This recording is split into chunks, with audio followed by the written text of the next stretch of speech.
Après la publication de la liste par la Fédération congolaise de football association, voici comment se présenteraient les 11 types pour les matchs face au Togo. Vous êtes sur Célèbre TV Sport, votre source privilégiée pour les actualités sportives en République démocratique du Congo. Nous vous disons bonjour. Le plaisir est pour nous de vous retrouver dans cette nouvelle édition de vos nouvelles. Sur cette chaîne, nous vous parlons sport dans toutes ses dimensions, spécialement des actualités les plus chaudes concernant la tanière des léopards de la RDC, ses internationaux et ses binationaux, et cela dans un rapport de quintessence. La fédération, qui vient fraîchement de publier la liste avec les 2 dernières journées de la phase de groupe des éliminatoires pour la Coupe du Monde 2026. À 10 jours du déplacement à Lomé, le 10 octobre prochain, voici l'analyse développée du 11 probable qui pourrait être aligné face au Togo, en tenant compte du match médiocre concédé à Kinshasa contre le Sénégal et des absences annoncées, notamment celui de Aaron Bissaka et de Yohan Wissa. Je déroule ci-dessous la formation privilégiée, les rôles attendus de chaque joueur, les points forts et les risques, puis j'évoquerai les jokers sur les bancs et la stratégie globale. Les 11 probables. Gardien de but Dimitri Berton. Malgré une prestation à demi-teinte face au Sénégal, Berton conserve la confiance du staff. Avantage, bonne lecture des trajectoires et sorties aériennes rassurantes. Ce qui est précieux sur des centres et coups de pied arrêtés. Inquiétude, regain de concentration indispensable.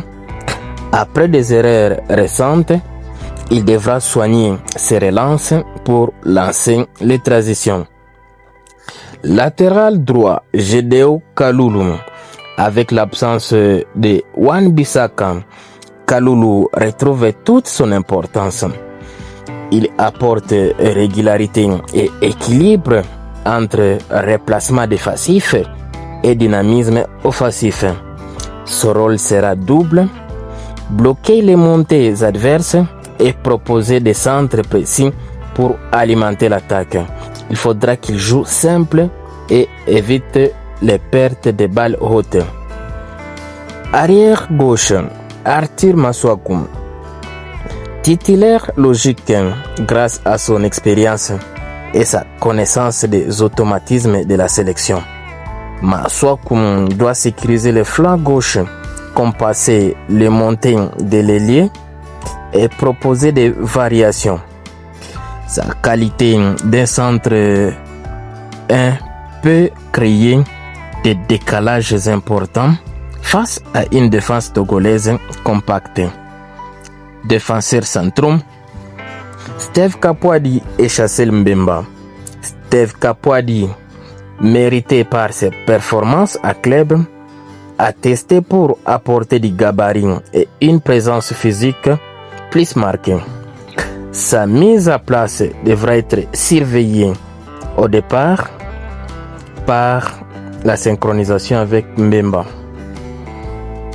Chassel Mbemba, capitaine, colonne vertébrale de la défense, leader et organisateur.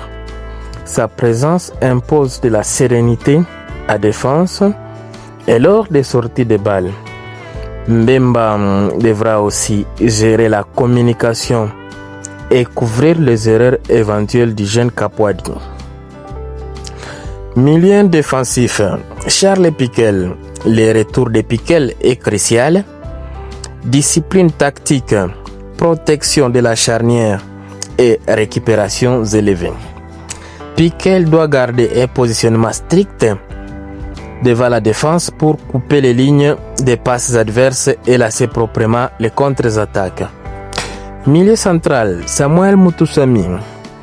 Joueur de transition capable d'apporter du volume, de conserver le ballon et de lier défense-attaque.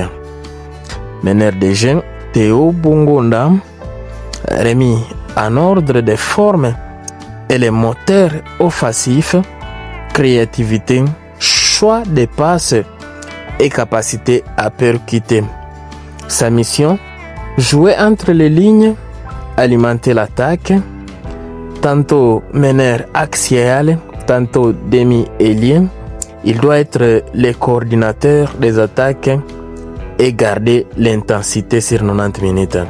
Ailier gauche, Meshak Elia, grand match payé, apporte percussion, dribble et expérience de grandes rencontres. Elia devra provoquer, aller au duel et offrir des centres ou des décalages dans les derniers tiers.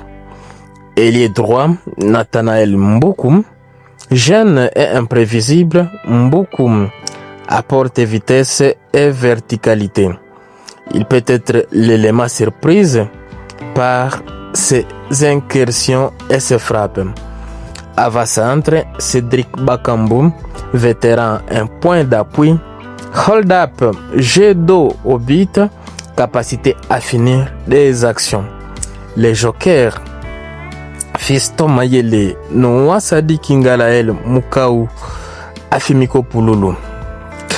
Utilisation probable, Mayele à seconde mi-temps pour gagner en profondeur, Sadiki pour replacer Kaloulou si celui-ci montre des signes de fatigue.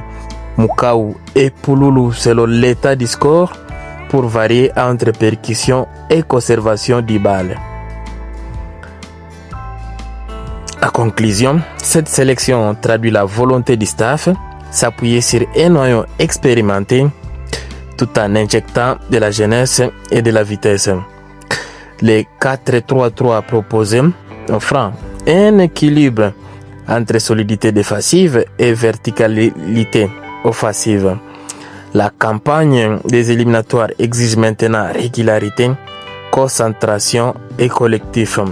Les léopards ont leurs ressources humaines pour y parvenir à condition de corriger les flottements défensifs révélés contre le Sénégal et de mieux gérer le temps faible du match.